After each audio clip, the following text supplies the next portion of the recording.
नमस्कार मित्रों, स्वास्थ्य सूत्र में आपका स्वागत है। आज का वीडियो हमारा रजोनिवृत्ति के ऊपर है, मेनोपॉज के संबंध में है।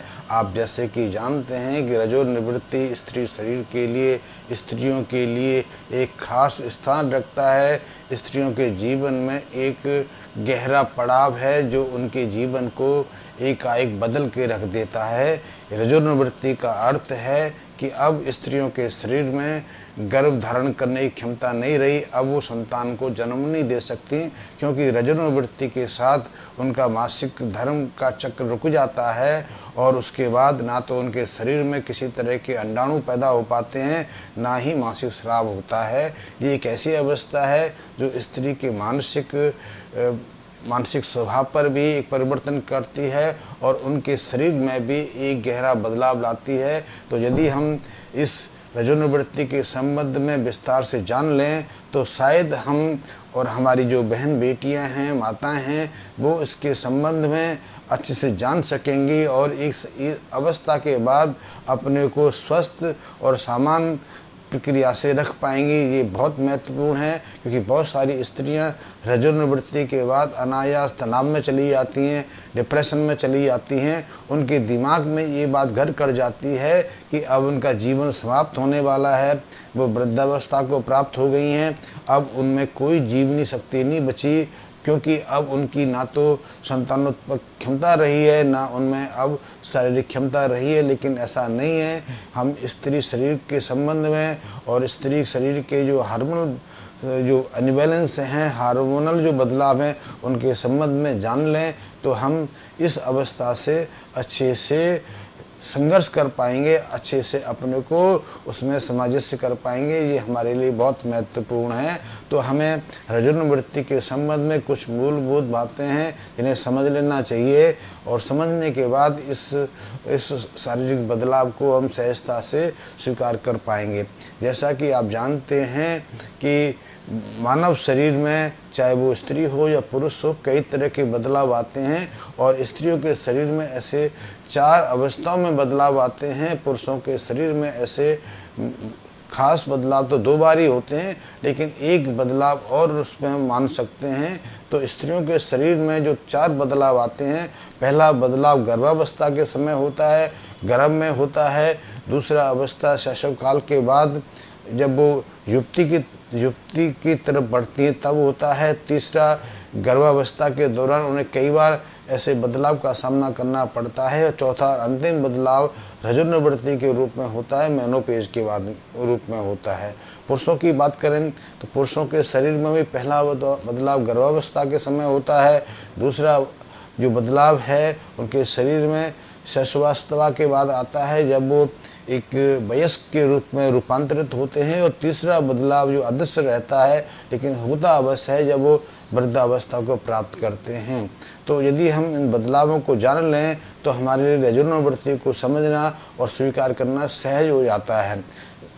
एक चीज़ हमें इस संबंध में ये भी जाननी चाहिए कि यदि किसी स्त्री की उम्र 40 से 45 के ऊपर है, 50 के आसपास यदि पहुंच गई है और अचानक उसके शरीर में कुछ बदलाव आने लग जाएं, शरीर के साथ उसके मानसिक स्वभाव बर्ताव में बदलाव आने लग जाएं, तो इस बात को हमें स्वीकार करना चाहिए कि अब वो रजोनिवृत्ति की तरफ बढ़ रही है।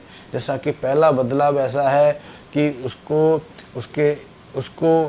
उसके स्वभाव में कुछ कटुता आती है, डिप्रेशन जैसी अवस्था हो जाती है, या उसका स्वभाव में चिड़चिड़ापन आ जाता है, बात बात में वो लड़ने झगड़ने के लिए आतुर रहती हैं, या उनके स्वभाव में उदासीनपन छाने लगता है और रात को उनको नींद नहीं आती है, रात को 1-2 बजे तक वो जगी रहती हैं और चिंताग्रस्त रहती हैं। कभी कभी ऐसी स्त्रियों को रात्रि के समय पसीना भी ज़्यादा आता है और उनके बाल तेज़ी से झड़ने लगते हैं।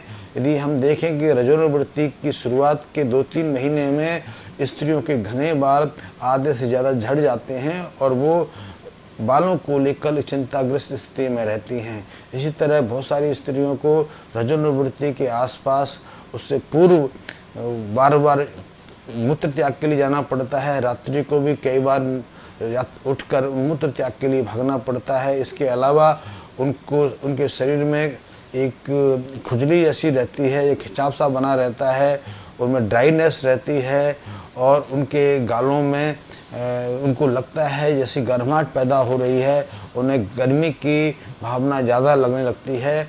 दिन में भी पसीने से कई बार वो भीग जाती हैं।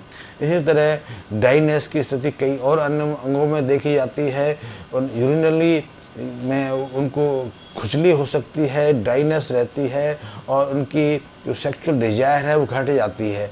ऐसी कई चीज़ें हमें देखने में मिलती हैं जो मेनोपॉज के आसपास से रजोनिवृत्ति के आसपास देखने में आती हैं। और रजोनिवृत्ति के बाद तो ये सारे जो लक्षण हैं वो स्थायी हो जाते हैं, लेकिन उनकी अवस्था में एक ठहराव आ जाता है, वो अपने को सुव्यवस्थित कर लेती हैं। पुरुषों में भी रजोनिवृत्ति जैसी स्थिति तो नहीं आती है, लेकिन अनायास जब वो 50-55 के होते हैं तो अपने में वो सीधे सीधे वृद्धावस्था की स्थिति देखने लगते हैं।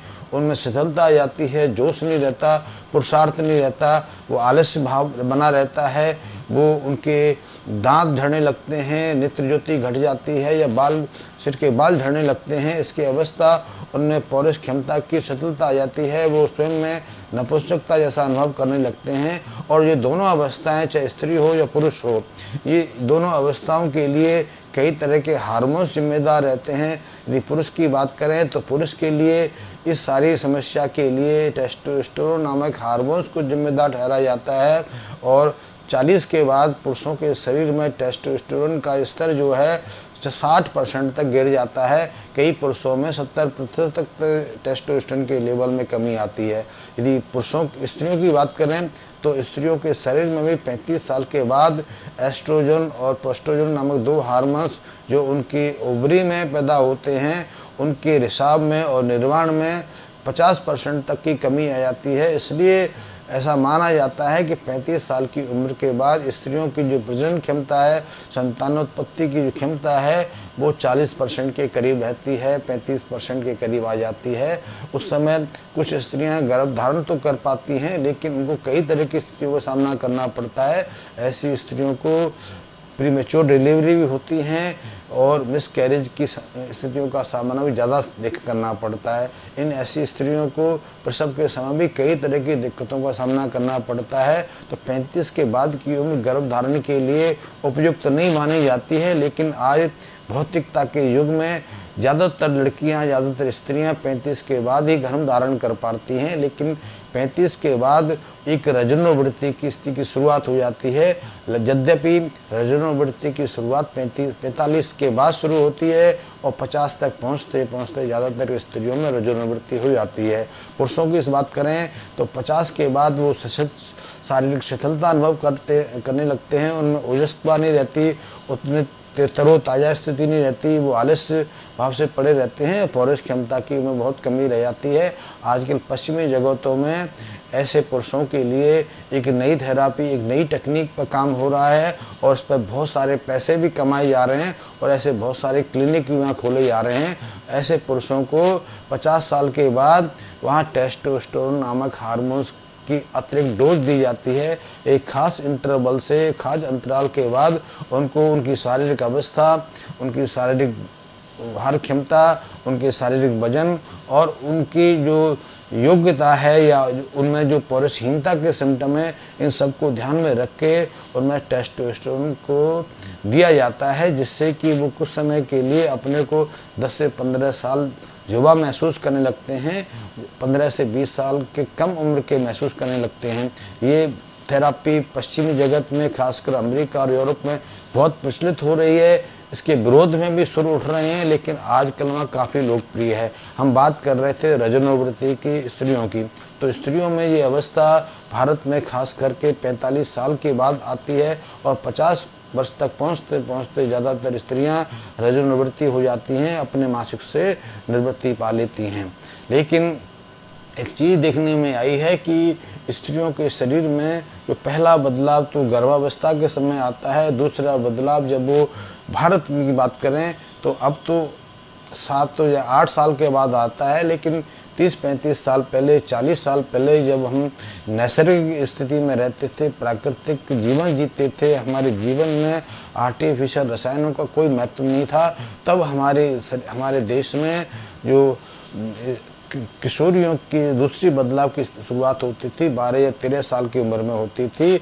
12 से 13 साल की उम्र में जब पहुंचती थी तो उन्हें मासिक स्राव की शुरुआत होती थी, क्योंकि उनके शरीर में तब उनके शरीर में एस्ट्रोजन और पोस्ट्रोजन नामक हार्मोन्स का हिसाब तेजी से होता था। तो ऐसे में उनके शरीर में कई तरह के बदलाव देखे जाते थे, कई तरह के परिवर्तन होते थे, उनके स्वभाव में बदलाव आता था, उनके शरीर में बदलाव आता था, उनकी छातियों में बदलाव आता था, और उसके साथ भी उनमें रजोधर्म की शुरुआत होती थी, मासिक स्राव की शुरुआत हो जाती थी, जो निरंतर 12-13 साल की उम्र से लेकर निरंतर 40 और 50 साल की उम्र तक बना रहता था। पुरुषों में ये बदलाव 2 साल बाद में आता है।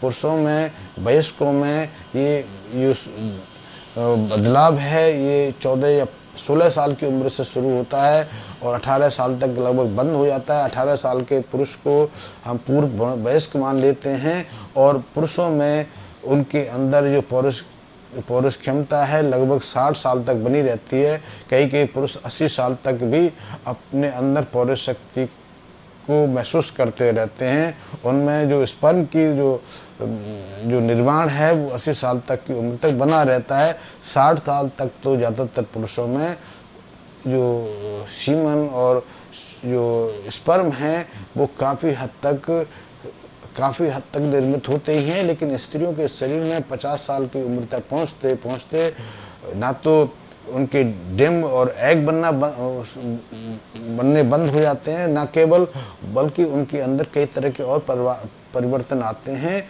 और 50 की उम्र में जाकर ज़्यादातर स्त्रियां ना तो गर्भ धारण कर पाती हैं, ना गर्भ को सही तरह से पाल पोस पाती हैं। इसलिए इस उम्र को उनके लिए गर्भ धारण के लिए बिल्कुल उपयुक्त नहीं माना जाता, और ऐसे बदलाव 35 साल की उम्र में शुरू हो जाते हैं। इस बात को हमें ध्यान में रखना चाहिए, और क्योंकि रजोनिवृत्ति और पौरुषहीनता दोनों के लिए शरीर की तुलना में कुछ हार्मोन्स, कुछ रसायन जिम्मेदार रहते हैं, और ये रसायन पुरुषों के और स्त्री दोनों के लिए मानसिक और व्यवहार संबंधी की बातों के साथ भी संबंधित रहते हैं। इसलिए जैसे ही स्त्रियों के शरीर में एस्ट्रोजन और पोस्ट्रोजन का हिसाब कम मात्रा में होता है तो उनके स्वभाव में भी परिवर्तन देखा जाता है, उनके व्यवहार में भी परिवर्तन देखा जाता है, और ये सब परिवर्तन उनको जो मेनोपॉज का पीरियड है या रजोनिवृत्ति की अवधि है उसमें स्पष्ट रूप से दिखाई देता है, और उसके साथ उनमें कई तरह की दिक्कतें आती हैं। और अब पिछले 30-35-40 साल से ऐसी परिस्थितियों का ज़्यादा सामना करना पड़ता है। पहले स्त्रियों में ऐसे परिवर्तन स्वाभाविक रूप से होते थे, नैसर्गिक रूप से होते थे, उन्हें कोई परेशानी नहीं आती थी, कष्ट नहीं होता था, परिवर्तन सहज रूप से होता था। तो ज़्यादातर स्त्रियों को पता भी नहीं चलता था कि वो कब रजोनिवृत्ति हो गई, क्योंकि किसी तरह के कष्ट का सामना नहीं करना पड़ता था। लेकिन जब से हमारे जीवन में आर्टिफिशियल रसायनों का प्रयोग बढ़ा है, हम रसायन आधारित भोज्य पदार्थ सेवन करने लगे हैं, हमारे अंदर जो दूध है, दूध के प्रोडक्ट्स हैं, अंडा है, ये हमारे जीवन में एक महत्वपूर्ण हिस्सा बनने लगा है। तब से मासिक स्राव और रजोनिवृत्ति दोनों कष्टप्रद बनने लगे हैं, क्योंकि इनमें बहुत मात्रा में रसायन तो रहते हैं, कई तरह के हार्मोन्स भी इन दोनों तत्वों में रहते हैं। क्योंकि अंडों में मुर्गियों के रसायन रहते हैं, तो दूध में, डेयरी प्रोडक्ट में पशुओं को जो हम हार्मोन्स देते हैं उनके अंश रहते हैं। इसके अलावा डेयरी प्रोडक्ट में कई और रसायन भी रहते हैं। डेयरी प्रोडक्ट को प्रिजर्व करने के लिए भी उसमें कई तरह के रसायन मिलाए जाते हैं। ये हमारे शरीर में पहुंचकर, चाहे वो अंडे के माध्यम से पहुँचें या दूध और दूध के प्रोडक्ट के माध्यम से पहुँचें, ये हमारे शरीर में कई तरह के बदलाव करते हैं।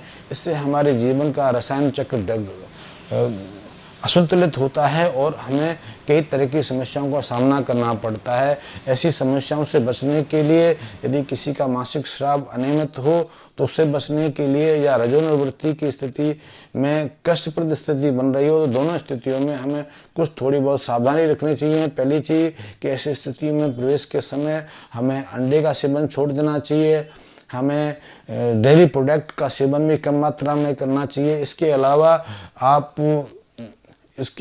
आप अशोक की छाल का सेवन कर सकते हैं। अशोक की छाल का सेवन दूध के माध्यम से कर सकते हैं, घी के साथ कर सकते हैं। ये आपके लिए बहुत उपयोगी हैं और ये रजोनिवृत्ति के कई कष्टों से आपको बचा सकती हैं। आप इनका प्रयोग करके देखिए, आपको बहुत लाभ होगा।